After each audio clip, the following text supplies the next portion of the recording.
नमस्कार मित्रों। आज हम हिंदी साहित्य की प्रवासी साहित्यकार उषा प्रियमवदा द्वारा लिखित 55 खंबे लाल दीवारें इस उपन्यास की नायिका सुषमा की चारित्रिक विशेषता पर आज हम बात करेंगे। मित्रों, उषा प्रियमवदा एक प्रवासी भारतीय साहित्यकार हैं जिन्होंने हिंदी साहित्य के अंतर्गत बहुत योगदान दिया है। उनके द्वारा लिखित कहानी संग्रह वनवास, कितना बड़ा झूठ, जिंदगी और गुलाब के फूल, एक कोई दूसरा, फिर बसंत आया, शून्य तथा अन्य रचनाएं, इसके साथ साथ उनका प्रथम उपन्यास 55 खंबे लाल दीवारें, रुकोगी नहीं राधिका, शेष यात्रा, अंतर्वेणी, भैया कबीर उदास आदि औपन्यासिक रचनाओं को भी उन्होंने सृजन किया है, जिस कारण एक प्रसिद्ध प्रतित यश प्राप्त इस महिला साहित्यकार को भारत सरकार ने 2009 में पद्म भूषण से सम्मानित भी किया है। मित्रों, उषा प्रियमवदा द्वारा लिखित 55 खंबे लाल दीवारें, ये जो उपन्यास है, एक पढ़ी लिखी मध्यम वर्गीय भारतीय नारी के जीवन की कुंठा को हमारे सामने प्रस्तुत करने वाली यह औपन्यासिक कृति है। मित्रों, इस उपन्यास की नायिका सुषमा एक पढ़े लिखे परिवार से संबंधित है, लेकिन आर्थिक दृष्टि से वह जो परिवार है अभावों से ग्रस्त है। उसके पिता पेंशनधारी हैं और साथ ही साथ उनको पक्षाघात हो जाता है। घर में सबसे बड़ी जो लड़की है वो है सुषमा। वो पढ़ लिख कर बड़ी हो जाती है, एमए करती है और दिल्ली के एक कॉलेज में इतिहास की अध्यापिका के रूप में कार्य करने लगती है। आयु बढ़ने लगती है, लेकिन वह अपने परिवार के प्रति सजग रहकर अपना उत्तरदायित्व निभाने की हर संभव कोशिश करती है। कृष्णा मौसी से एक बार वो कहती है, मौसी, यदि मैं बड़ा लड़का होती तो क्या मैंने मेरे दायित्व को निभाना न पड़ता? क्या मैं मेरे दायित्व से दूर भागती? कृष्णा मौसी उसे समझाती है कि बेटा, आयु बढ़ती जा रही है, शादी के बारे में सोचो। लेकिन सुषमा के सामने केवल अपने परिवार के प्रति एक प्रकार का आकर्षण, अपना परिवार के प्रति पूर्ण समर्पित भाव उसके अंदर हमें दिखाई देता है, जिस कारण वह किसी की बातों में नहीं आती। अपना कार्य, अपनी निष्ठा अपने कार्य के प्रति और अपने परिवार के प्रति वो रखती है।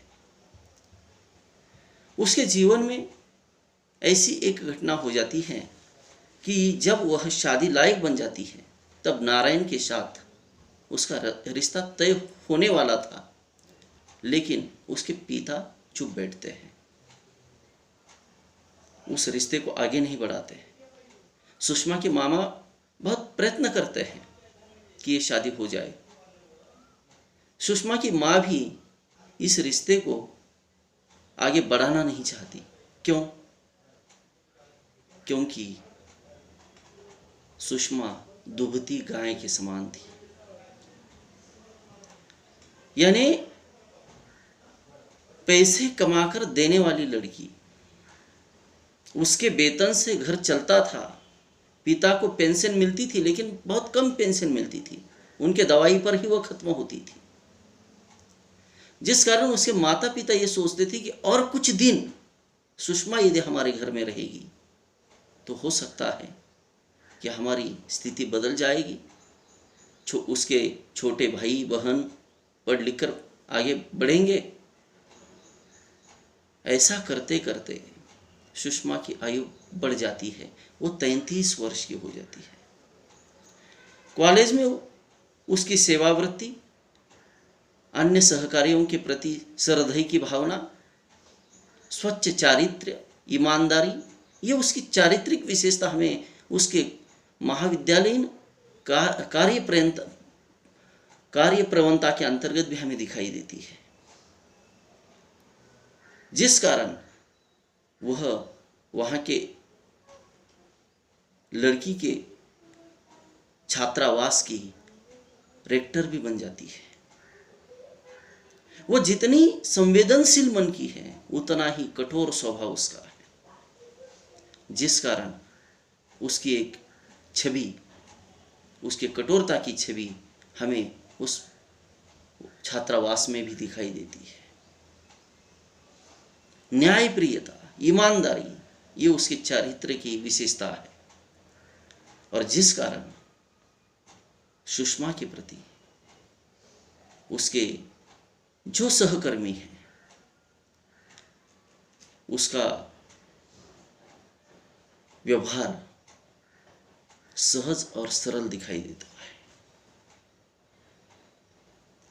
एक बार मित्रों, उसकी जो सहकर्मी है मीनाक्षी,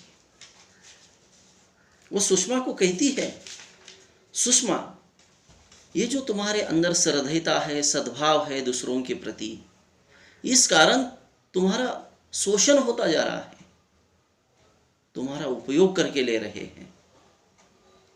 लेकिन कर्मनिष्ठ व्यक्ति इन बातों पर ध्यान नहीं देता, चाहे दुनिया उसका कितना भी शोषण क्यों न करे। यानी जब वो कहती है मीनाक्षी, तुम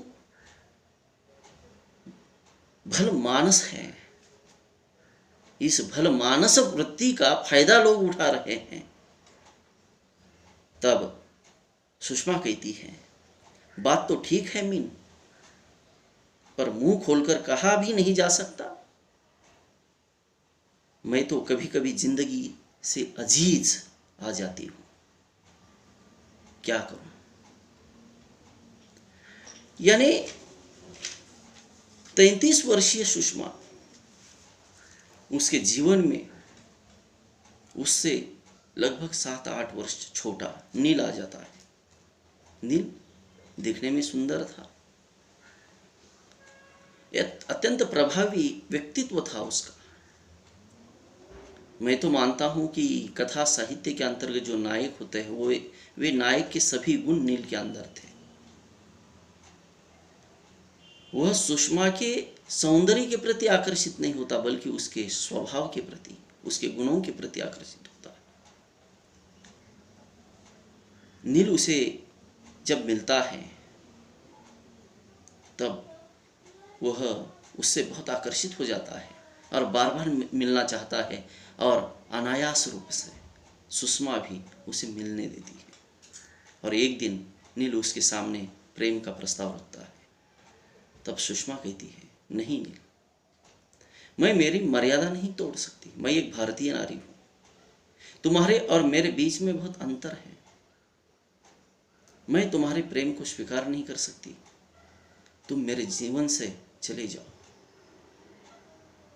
मुझे रहने दो इस छात्रावास के 55 खंबे लाल दीवारें जैसा मूर्त स्थिर।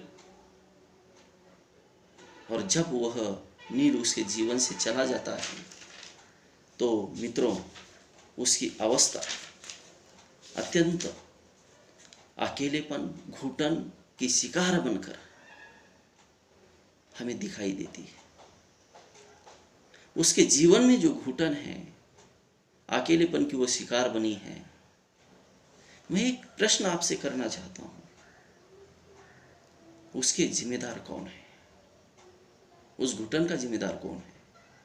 उसके अकेलेपन का जिम्मेदार कौन है? मित्रों, उसकी जिम्मेदार स्वयं सुषमा है। सुषमा स्वयं के बारे में नहीं सोचती, अपने परिवार के बारे में सोचती है। उसकी छोटी बहन नीरू बहुत छोटी है उससे, उसकी शादी के लिए सुषमा पैसे प्रोविडेंट फंड से पैसे निकाल कर देती है, अपने भाई को पढ़ लिख कर बड़ा करती है, माँ बाप के प्रति ध्यान देती है, लेकिन स्वयं के दुख दर्द को दूसरों के साथ बांटती नहीं। ये क्या है? तो यह नायिका के एक लक्षण है। भले वह घुटन की शिकार है, लेकिन उसमें ही वह खुद को धन्य मानती है कि मैंने जो किया, मैं जो कर रही हूँ, मेरी जो भूमिका है मेरे परिवार के प्रति, वह एक ईमानदारी की है, जिससे मुझे आनंद मिलता है, सुकून मिलता है। और प्रस्तुत उपन्यास के माध्यम से पद्म भूषण उषा प्रियबंदा यह बताती है कि भारतीय नारी के, पढ़ी लिखी मध्यम वर्गीय भारतीय नारी के सभी लक्षण हमें सुषमा के अंदर दिखाई देते हैं। स्वच्छ चारित्र्य, ईमानदारी, संवेदनशीलता, सामाजिक मर्यादा का भान, यह सभी चारित्रिक गुण उन गुणों से विभूषित इस उपन्यास की नायिका सुषमा है, जिसके ऊपर हमने अब चर्चा की है। मित्रों, कल पुनः मिलेंगे अन्य नए विषय के साथ।